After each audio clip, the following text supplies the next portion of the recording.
that too. Yeah, like, I mean,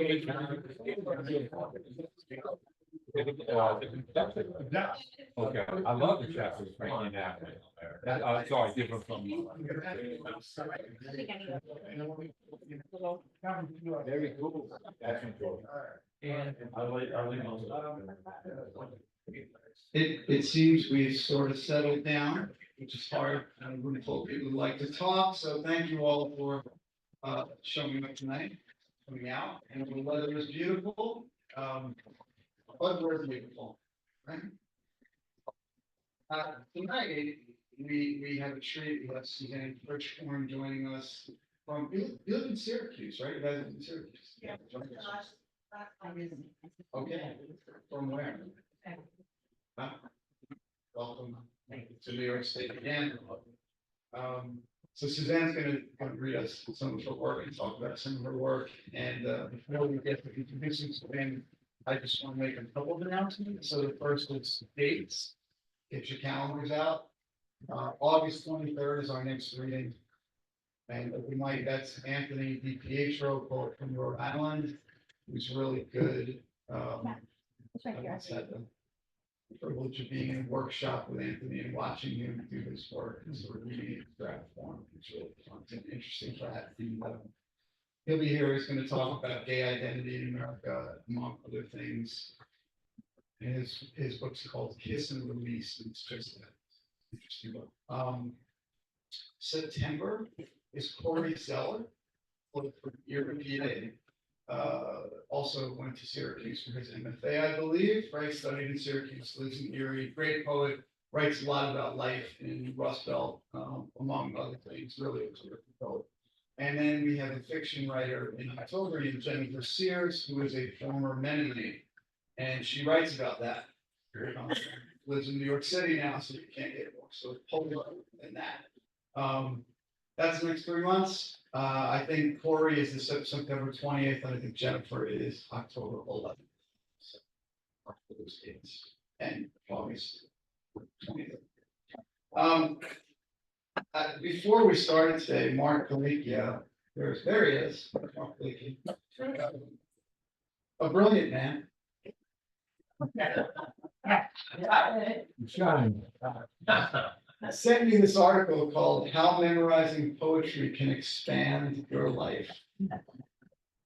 So I don't know what that means, but we're going to expand our lives a little bit tonight, whatever expanding your life means. I'm going to introduce Suzanne Frischkorn, who's been kind enough to send me an updated bio, which I hope they have not misplaced. There it is. Okay, very good.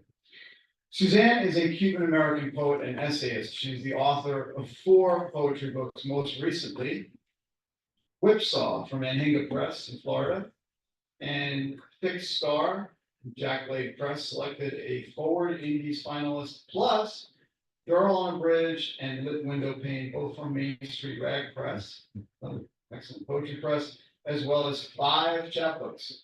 She is a recipient of the Writers Center Emerging Writers Fellowship for her book, Lit Window Pane, the Aldrich Poetry Award for her chapbook, Springtime, selected by Mary Oliver, a Connecticut Individual Artist Fellowship, and a Swim Residency Award at the Betsy. Her poems have recently appeared in the Denver Quarterly, the North American Review, Salamander, South Dakota Review, and Latino Poetry, a Library of American Anthology. She is the editor at S Poetry is Currency and an assistant poetry editor for Terrain. Suzanne Frischkorn.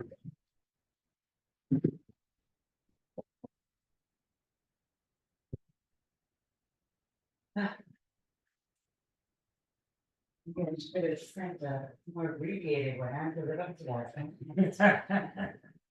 Thank you so much for the beautiful introduction, George. I'm so happy to be here. I'm so happy to see so many people out for poetry. This gets me really excited. We spent a little bit of the afternoon going up and down Main Street of this very charming place. It looks like a very good place to live. And when I said I was from Connecticut, what I neglected to tell you is that I did grow up downstate in the Hudson Valley, and then moved to Connecticut, and then moved back. So now I feel like I've seen all of New York State. Going into the city when I was a kid, to growing up downstate, to being up here is really stunning and gorgeous. Really enjoying the waterfalls. Just our waterfall somewhere. So which song I wrote between 2016 and 2020. So that'll give you a little bit of an idea of what some of the themes are about. And I was also living in very close proximity, practically in a forest, okay, in Connecticut when I wrote this. So there's a lot of themes of the forest too. I'm going to begin with a timely poem that I wrote right after the 2016 election results. Called Dear America. Dear America, it's time to teach my daughter how to shoot an arrow, how to use a knife, how to hit the center of a target. It's bloody work, but she should know. It's time to teach her how to win a debate while applying lipstick without a mirror, and how to hold her keys between her fingers in a parking lot. It's time for her to hit the weight room, join the cross-country team, cast a spell literally and figuratively. And it's time for her to develop telekinesis and clairvoyance. It's time she knows to never leave her drink unattended, never drink on an empty stomach, never drink before her period. And maybe what I mean to say is never drink alcohol, period.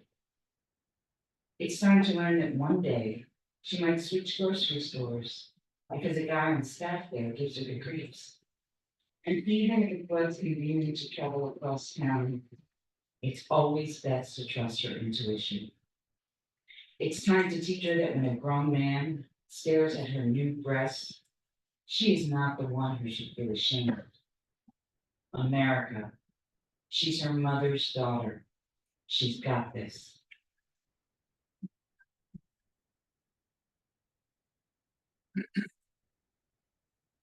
I know this next poem has an F-bomb in it. I hope you guys are okay with that. I wrote it right after, when we lived in Connecticut.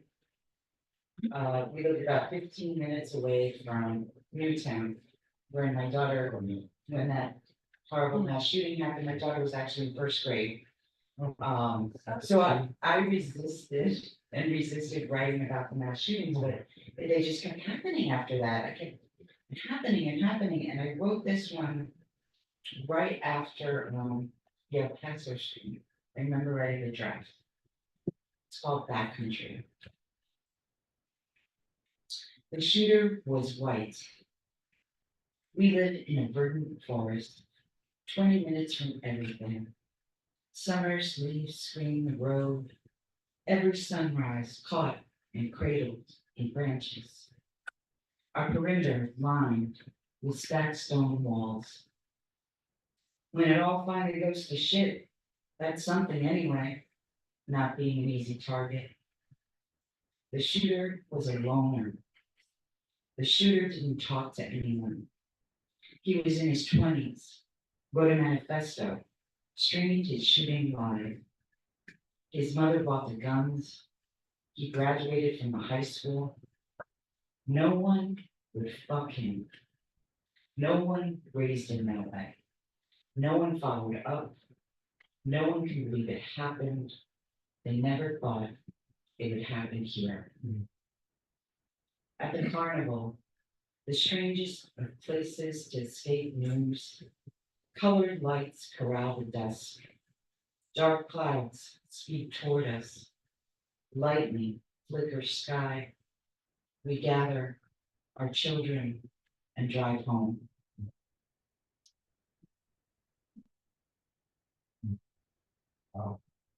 It's a very cheerful collection. It is balanced, but certainly a little sad. The next poem I'm going to read for you is for the Orca Telequat. In 2018, some of you might remember her. She had lost her calf right after giving birth to her, and it was kind of like on the news. And she just kept carrying the calf and it just touched me so much, so I wrote this poem. Tell her. She carries her grief. She nudges it to the surface for weeks. And when the grief weighs her down, her sister whales carry her grief for her. Women carry grief too, in their pockets.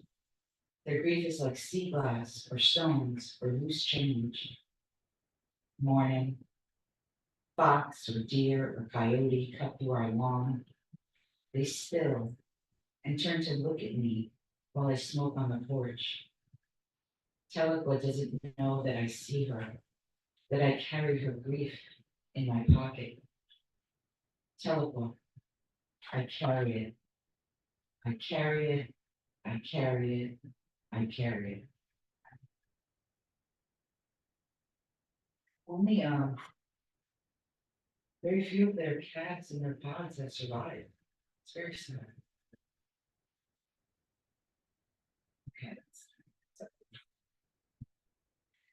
When we lived in Connecticut, Keith Richards had an estate in Connecticut, and it was about 15 minutes from our little ramshackle converted barn house. But we shared the forest, and I had read his autobiography. It was called Life, and I wrote this in response to his autobiography. It's called Keith Richards, I Was With You. I was with you, Keith Richards, even when you rhapsodized about those sweet honeys who fed you and warmed you on the road with their soft bodies. Those were different times, and I forgive you. Keith Richards, I believe you about Mick Jagger. Frontmen always get ahead of themselves. Keith Richards, I too only ingested high quality pharmaceutical grade coke and wouldn't touch what passes for euphoria on the streets today. Keith Richards, I was with you like a friend as you presented the best version of Keith. May I call you Keith? I was with you all the way until you opened your garden gate and stepped into my primeval forest, that happy hunting ground of the Iroquois, the old Indian burial ground turned nature preserve, backing up to your house. I was with you, Keith Richards, and the deep lake and the waterfall. Keith Richards, I stood apart from you when you and George decided to catch fish named Oscars, so big and so tasty. I was off to the side when instead you caught the mythical snapping turtle, often spoken of, seldom seen, green and slimy. It lumbers out of the lake with your fish. A prehistoric creature. Its mouth about to pop and snap. You drop the rod, pick up a rock, and crack the turtle on its shell. It sinks into the lake, immense, ancient, lasting by the Iroquois. And that is where I left you, Keith Richards.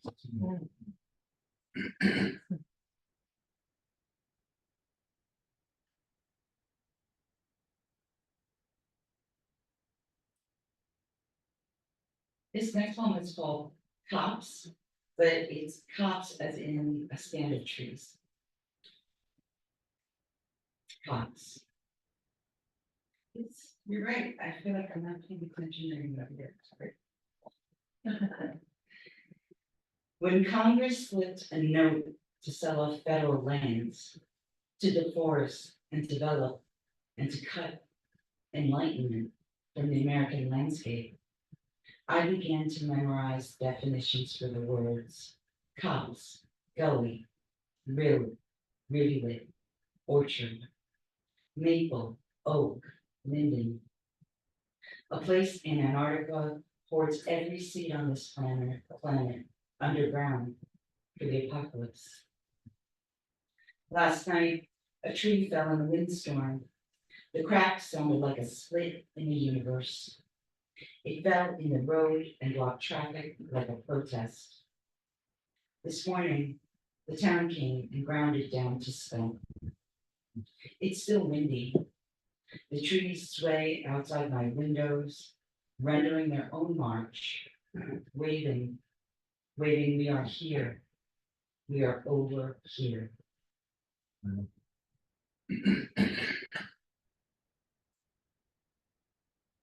Because you're being so generous with time. It's not mine, by the way. I'm gonna take you on a journey, and I want you to trust me. Okay, come along.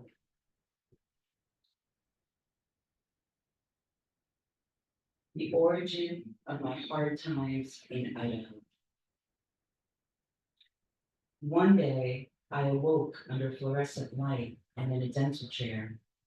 This is not a fairy tale. The drill whines. The dentist asks me questions as he drills my tooth, and it's complicated.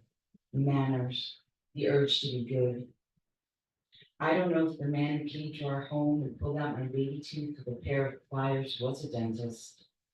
What I do know is that it was always like that in our house. When I worked the toothbrush with a pea-sized bag of toothpaste into my child's mouth, I wonder why my mother never asked if I brushed my teeth, or why she had me sleep on a pile of coats in the coat check room. These nicks, paper cuts of memory, stitch a path, a map, a route shorter as the crow flies. Crow guides me. He sits on my shoulder, claws in my ear. Crow is relentless, relentless crow. Crow cocks his head and looks at me with his onyx eye, links me back to hard times Idaho and the three homes. The first, a capitalist dream, new wall-to-wall carpet, 4 bedrooms, no basement, a yard full of mud. The second features a porch with a life-size statue of the Sacred Heart of Jesus. Here, a visitation from a grandfather one dark night projected on the closet door. The third, a house of flames. White clouds dab the blue sky while we sit by the rope swing and watch it burn. The long grasses sway with wind. Wild raspberries stain my palms. Violence, wounds, guns, a runaway. Every ending, a new beginning. Home is a candlestick, a basket, a black iron fence, braid. Oh, Idaho, of glassy lakes, mountains, and open space. An abandoned mini golf course, a row of cottages for rent, a yellow parka, a long black snake in the driveway, an empty gift shop, yellow house, white house, burnt house. Crow looks and looks. Crow enjoys this. Because below, I am the daughter used to shield the mother, and above, I am the mother who shields her daughter. I am the shield, silver and polished to high shine. I glint in moonlight, I glint in sunlight, I attract crows from miles.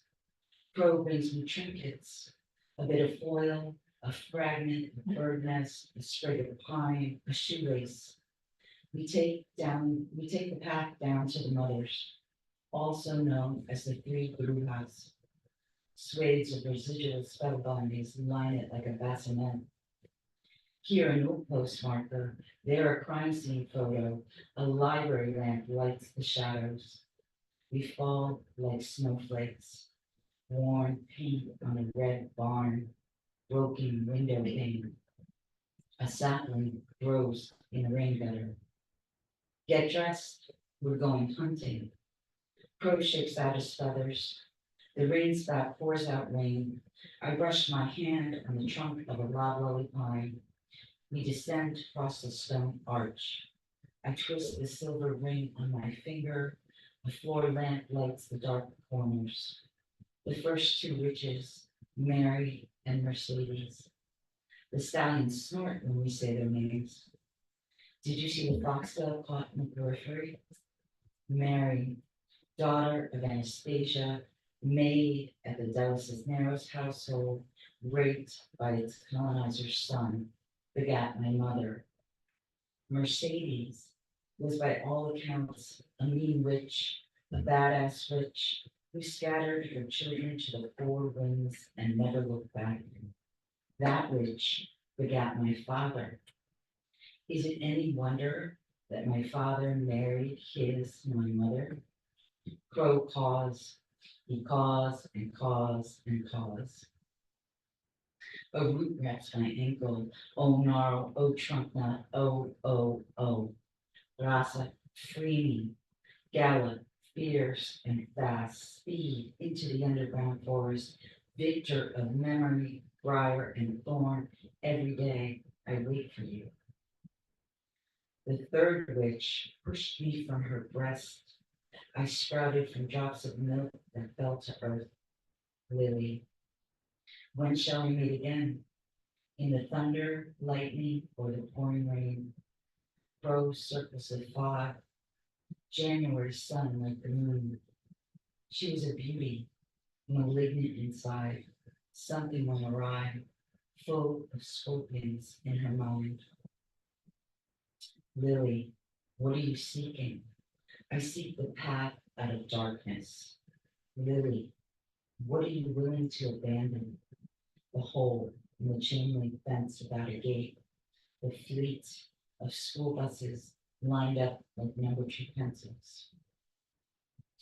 For the darkness is too familiar. Oh, for a bright moon.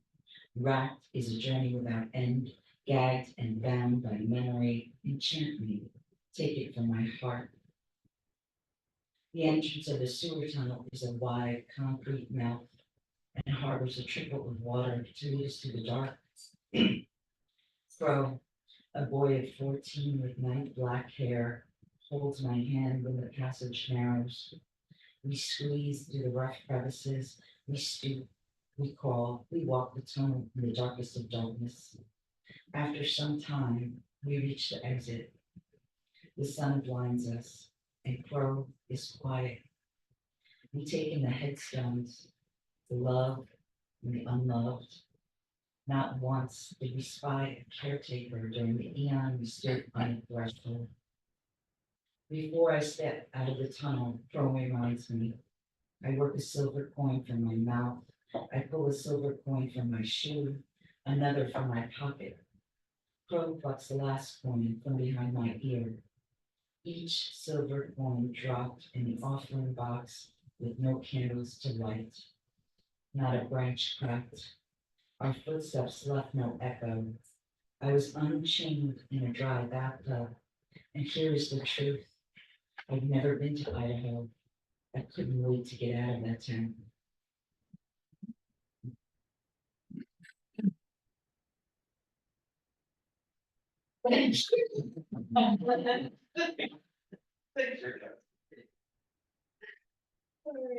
I don't usually get, that was long, I don't usually get to read it out, so. Do you guys remember the Christine Lacey Ford trial that happened during when we were all locked up? She had to testify about what Frank Kavanaugh did to her. I went to school in the 80s as well, and I knew Frank Kavanaugh. I didn't know him, but I knew him. Do you know what I mean? I knew that guy. And it brought up a lot of things for me from being in high school in the 80s.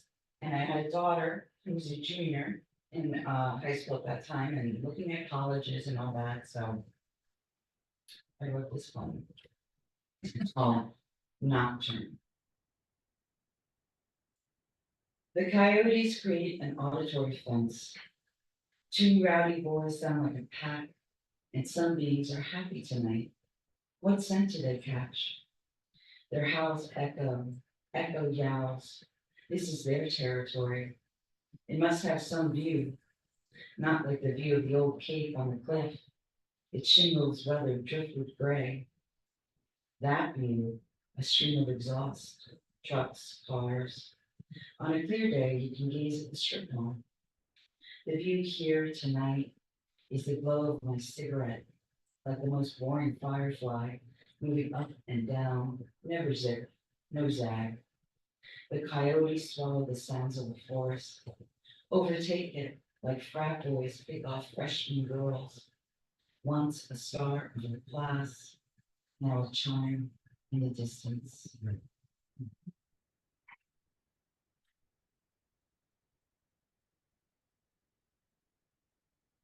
Sworn I had some happy poems in here.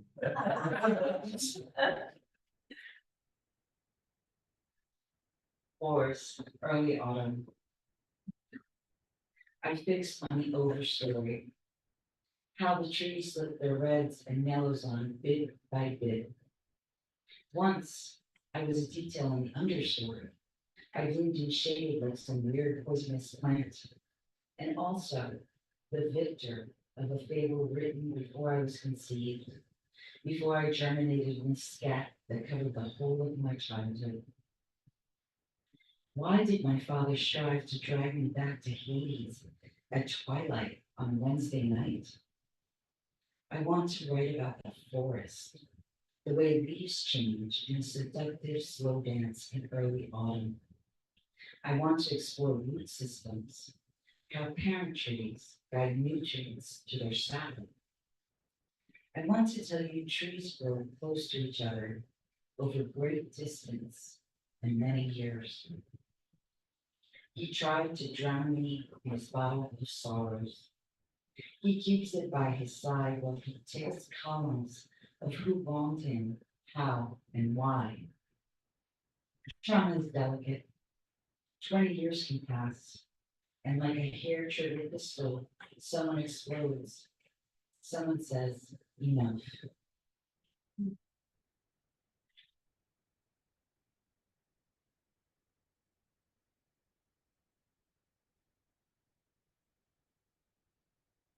I wrote this next poem after going to the Whitney Museum and seeing this painting, this tiny little painting in the Whitney Museum that I was just so drawn to. It was so arresting.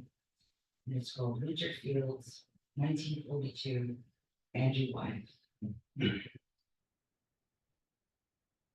To view winter fields is to feel your face pressed to the ground, the grass lace-like, the black crow, the distant trees and structures on the horizon focus to distort, and the choke cherries glow, beacon pools brighter for a background of blue-black feathers. The worm's eye view. Some say the crow is frozen, rigor mortis set in dead landscape. I swear it's poison. Wise light makes choke cherries look at least half ripe. Even a clever crow, a very hungry, clever crow would be duped. The crow at best is resting. If crows rest in line with horizon, his claws crossed. I know this call of winter, how the body longs to lie down.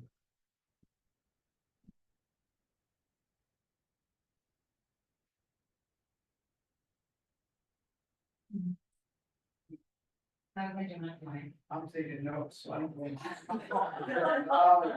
You're fine. I'm fine.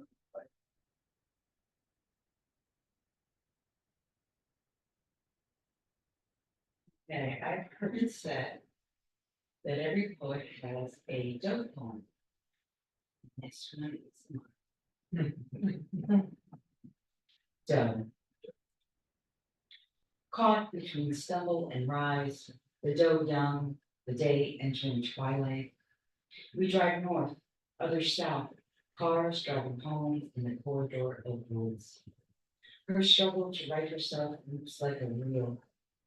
It was that fade time, how her heart must reel when she realizes she's left forest.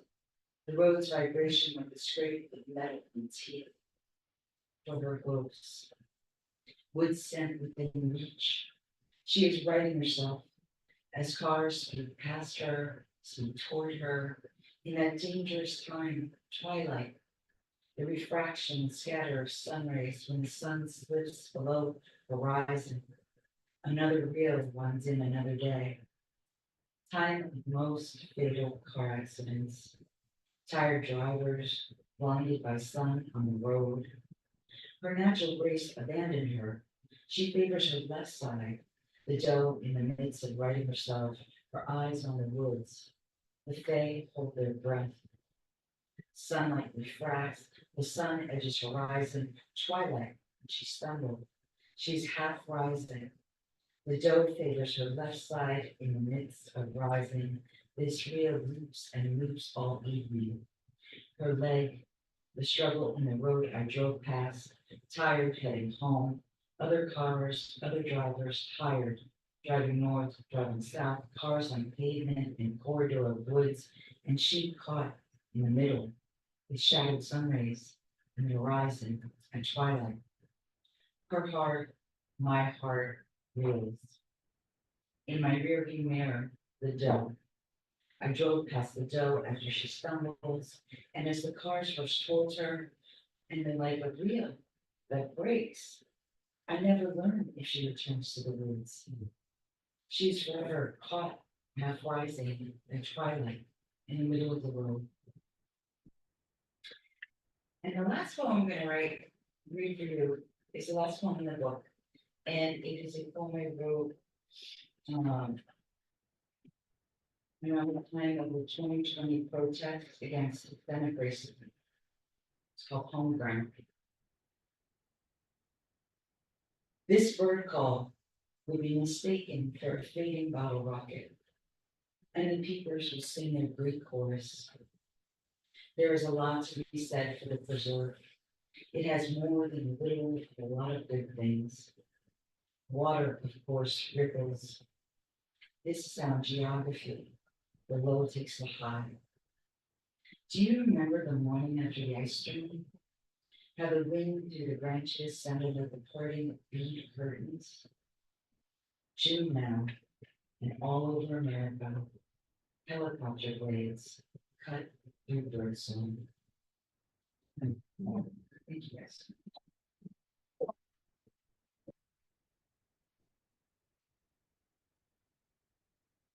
Reimpose upon you. Okay. I have a lot of my own, but I would rather hear questions first. Questions, comments. I love the way you handle poems that interact with current events. You do it in a way that's not heavy-handed, it's very, very powerful. And I wonder, what for you is the most challenging thing about making this poem? You know, the most challenge is not becoming bulimic and, you know, trying to keep it balanced. The book is very balanced between what's beautiful about the natural world and finding beauty and wonder in the world. And then being, you know, during that period where we're kind of, there's that constant, it was being battered, like everything I valued, all my morals, everything was, you know, constantly under fire. It was very strange. I was in this beautiful, wondrous place that I never lived in I never lived in a forest or anything like it. It was just magical. And then having someone systematically like try to tear everything I valued apart. It was hard. So my thing was I didn't want to become strident. I didn't want to become polemic. I just wanted to be a person who was in the world and experiencing the world and writing, witnessing. It was a good witness, really.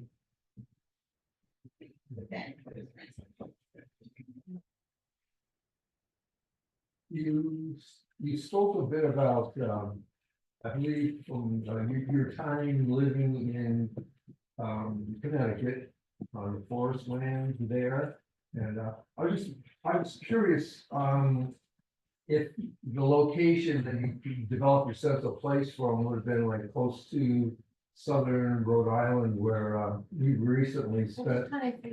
We recently spent an enjoyable time at Tillinghast State Forest, which is, are you aware of that place? Okay, yeah, which is said to be one description was that it's the largest forest remaining between like Boston and DC, except for maybe the New Jersey pine, the pines. But so you're familiar with that? Is that roughly where you're coming from there? No, we really have taken we lived in Fairfield County, Connecticut, which is very developed. but Okay. we had the fortune of, moving to Reading, Connecticut, they had the foresight, the original founders of them, start doing like, land trust. So it's often called Little Vermont. Okay, So there's like two, like Weston, Easton, Reading, I think, Cape Richard, Weston. And it's a small little area. And it's centered around, Suzanne, if you come back and Oh, I'll sorry. say my, yeah. it's centered around the, Centennial Watershed Forest. okay, 80 miles of, hiking trails, Yeah. it's definitely like, primeval, old growth forest. so, So it was similar to that. yeah, We were fortunate that we got to, do the pandemic, you know, so. right, yeah, as, we were hiking around southern Rhode Island there in that particular area, it's like, you could get out and, get out in the woods there, and I had sensational, man, this is almost like being in the middle of the Adirondacks or something, you know, it's like surprising, so that's, what, you know. Yeah, it's very magical, I thought. You kind of carried me back there, so I appreciate that. That's what I felt also, Thank you. yeah. So the crow showed up, at least twice, maybe more, but, I really, love that exploration of the Wyatt painting. Oh, thank Which, you. I felt attracted to, so she did a great job with that, and then the, sort of totem animal or spirit guide in the long form that you read. Unreliable. Yeah. Spirit. But, Thank you. well done. Yeah. And I think, it's interesting too that we moved to a place where there's lots of crows, bigger crows than I've ever seen in my life. All over our lawn, I'm like, oh, okay. I didn't see a raven. Around here you do. We have started dope on, actually, include, I'm really, it picture, I'm not really reading that, but anyway. That, you know, that inspired me to a dope on. Right. That's a good one. You know, why did you choose, among places that you haven't been, why did you choose Idaho? There's lots of, I think it was, I saw a headline or something, I was looking for foreign language, and it said something about hard times in Idaho. You know, and I remember writing it down, something about it struck me. So it was actually much easier to write, that whole origin story, you know, in that way, in kind of a speculative way, you know. And I didn't even know that was gonna be the end, you know, every time. I was kind of, like, what? I had never written anything like that before. I was like, what is this? So, anyway, my husband read it and was like, okay, maybe it's a lot. The B-52s had a song called Your Own Private Idaho. Yes. There's a lot of places, named here, like Vermont, Wisconsin, Vermont, different, that was another theme of it, like, my last book was very fixated on my heritage, big star, trying to piece it together. And this, I wanted it to be very American. So you've been in Syracuse how long? Just 11 months. Okay, yeah. So, sometimes when you move, as a writer, you get a little nervous about a new place in terms of, okay, is it gonna become meaningful enough for me? To be, fit, you know, from. So I'm wondering, are you starting to feel, like you can generate some things connected to where you are now to that place? Is it become Yeah, meaningful? I think my next book is gonna be called Boom City. Bloom City? Okay. The one thing that is, you know, really feeding me is that it's so beautiful if you go to the state parks, you know, we don't actually live in Syracuse, we're in the suburbs. But, we've been, like, we just went to Watkins Glen, and we were going to, trying to explore, we went to the Catskills, we've never been to the Catskills, and we had a really beautiful, so I'm really enjoying, so I feel like the place is gonna be fed, I'm definitely a poet of place. I always write about place, where, and so I'm doing a little bit. I want to read the history of Oneida. There's a history book that's very thorough. I want to read that. I have to do more research, But once I start feeling like, oh, I need to know more about this goal, and I need to know more. Like once I start wanting to know more about the history, that's where usually stuff starts coming out. I hope so. And you mentioned, you did, a collection on more on your roots, on your identity, I think, you're Cuban American, right? Yeah, my last book was. Rasa, is that, in this set that you did, That's as a one word, didn't you? Right. Yeah, Spanish word, race. the Big Star was like an odyssey, a journey. It was out in 2022, so pretty new, and it took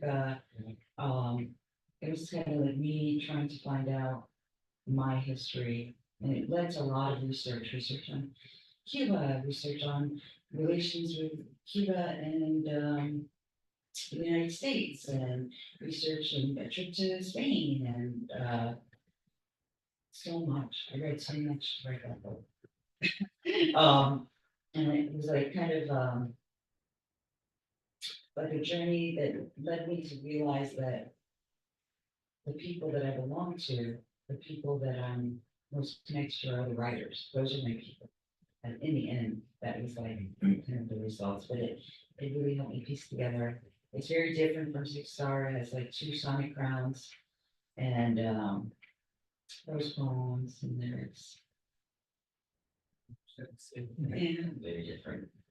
If you go west and south, if you go to a part of New York State that I think is maybe the most sparsely populated part of New York State, I might be wrong. No, it's close. Allegheny. But Allegheny. Allegheny County. Seneca. So if you, I would recommend it just to see sort of like maybe more wilder parts of New York Yeah, State. and even Salamanca, Yeah. when we went through there the one time with my 2 kids, there is actually a museum in Salamanca. And I don't know how many people know or didn't know this, but Kennedy came and one of the Indians' boats, Native American, whatever tribe. And it came to Seneca, and he came and promised that he would prevent the dam being put in if they voted for him. So they all voted for him, and he still allowed the dam to be built. That's the man who left people on the shores, abandoned them after he told them he would like, help them overcome. Yeah. Just left them. Yeah. So. Wrong politician. Whatever other questions? I have a question about range in the meantime.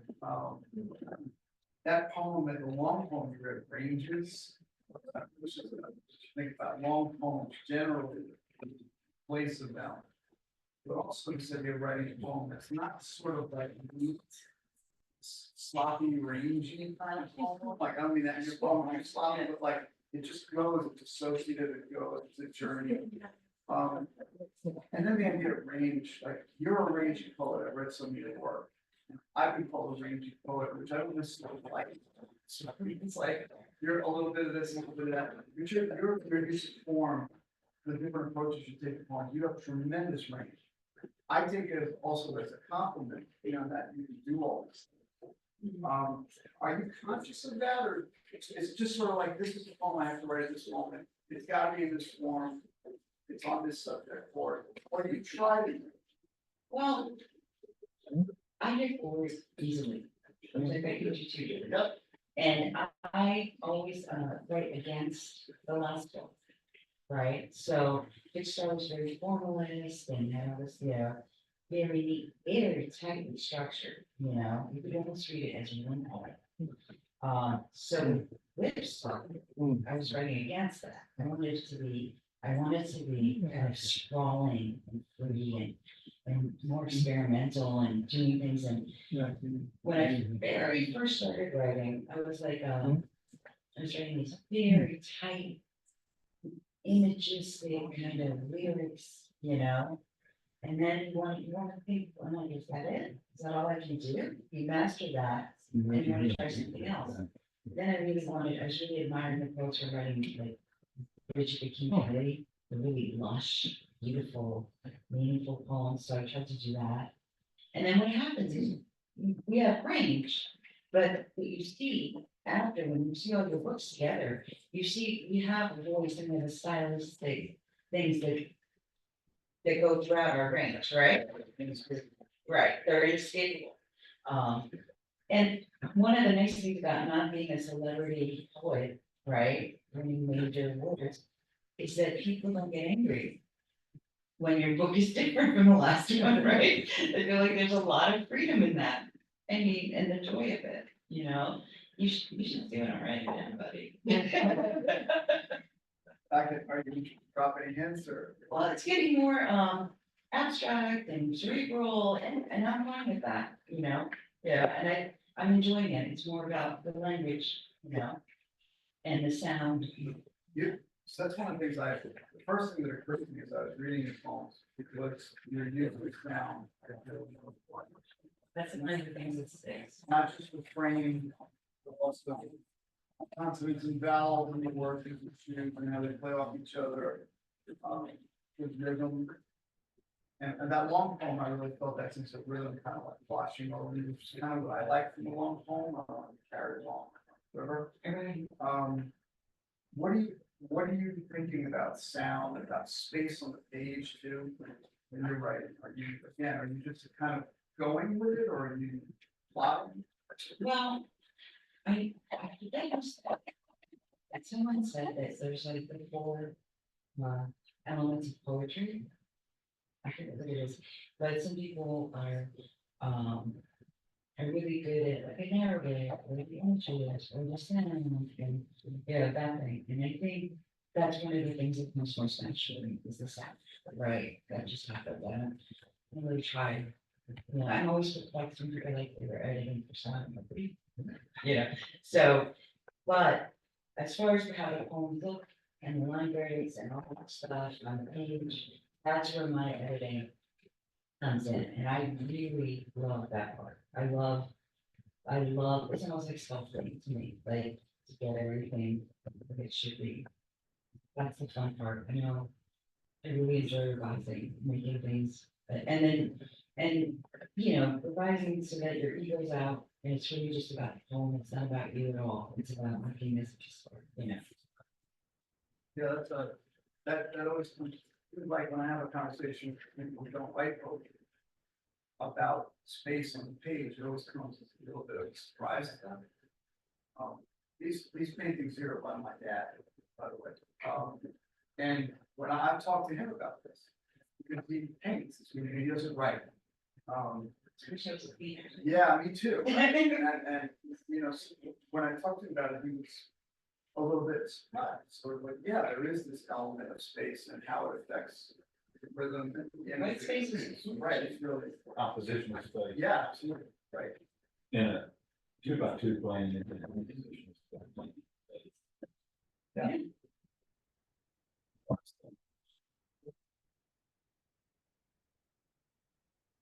That's it, yeah, I was wondering about the pros too. Oh, the crows, Yeah, yeah. yeah, yeah. I love crows. I Yeah. love fox, but I mean, I'd be hard pressed, like to pick a particular thing. I just happen to see. I I love that they're smart. They're mentally, you know, I think he's a perfect guy because he was smart. And he's not some kind of a jerk, you know, his paws are he's laughing, you know, he's like, you know. Yeah. Forcing me, unreliable. They do seem like they have a joke that, well, it's an inside joke, yeah, right. But they're loyal, so, yeah. And can I ask one more serious? Of question? course. These aren't serious questions, but maybe not, but,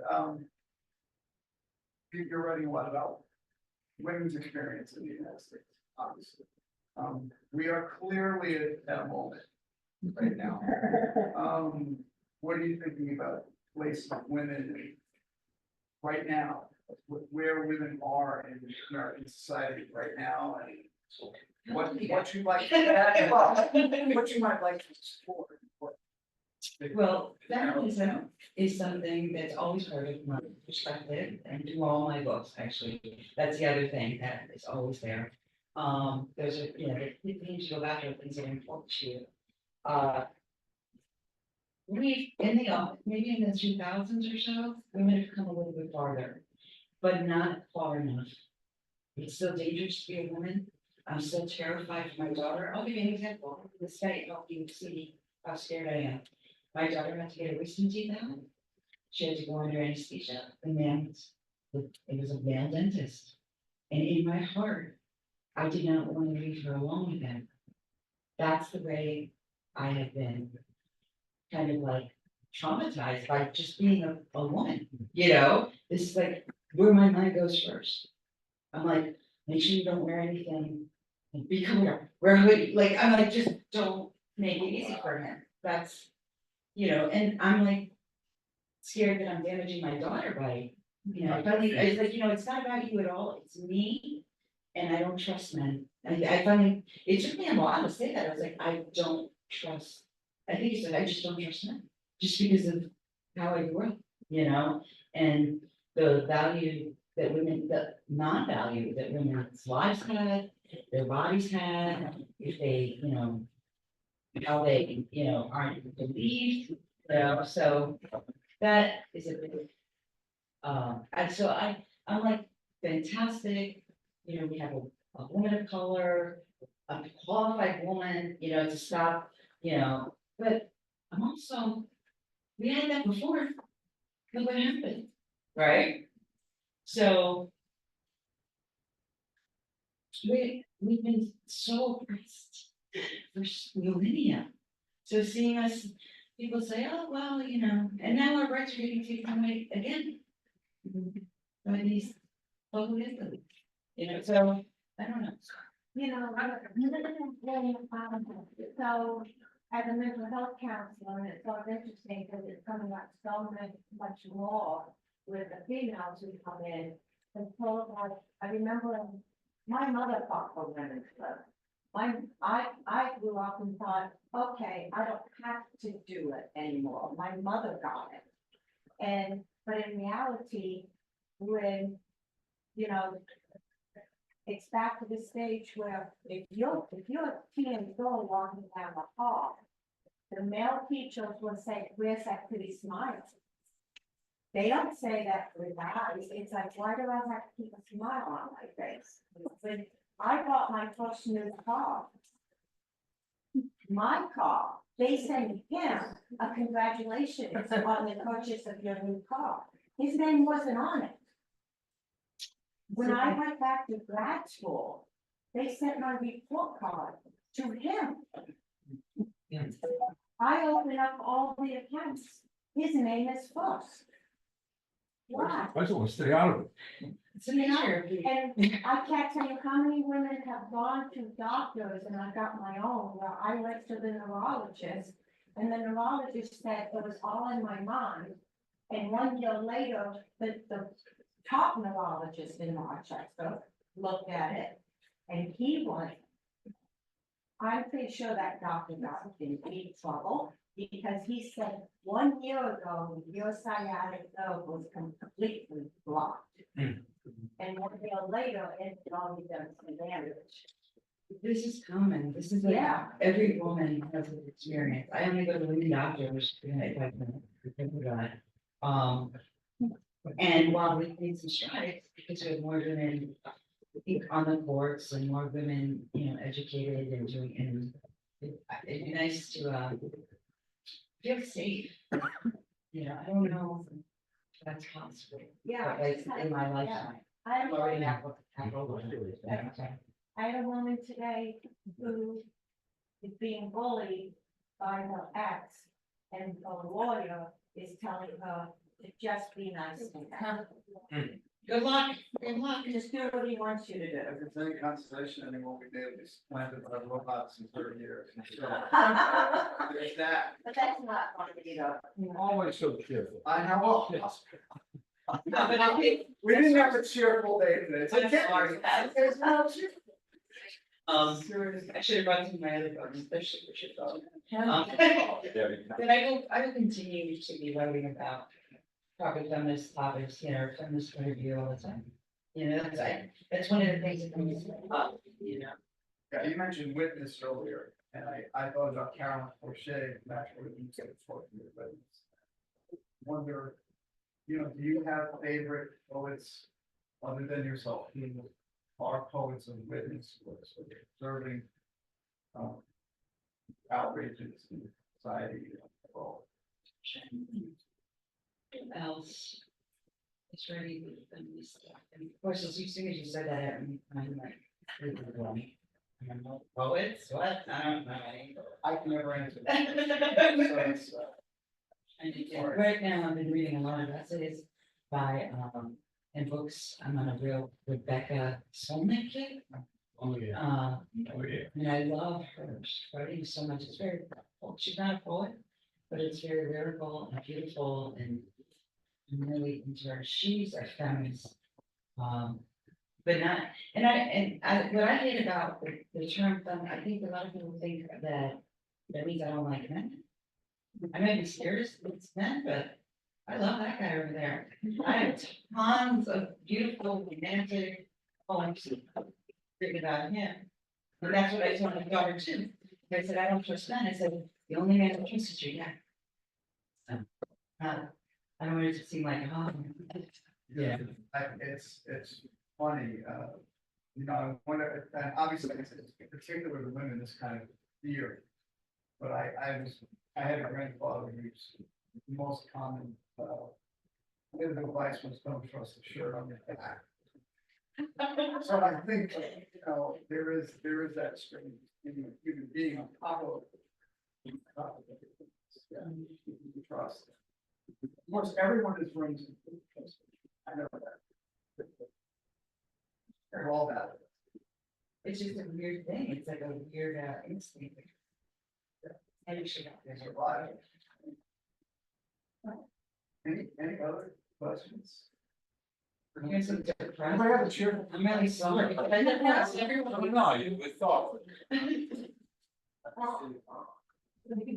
some of them will regress. Thank you. Not sure. So the website is available over here. Yes, That is the name that you have. with me. With you? Okay. This is the merch. Yeah, This is the merch today. it's over here available.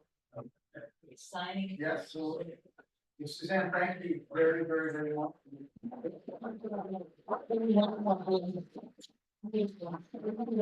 Amazing.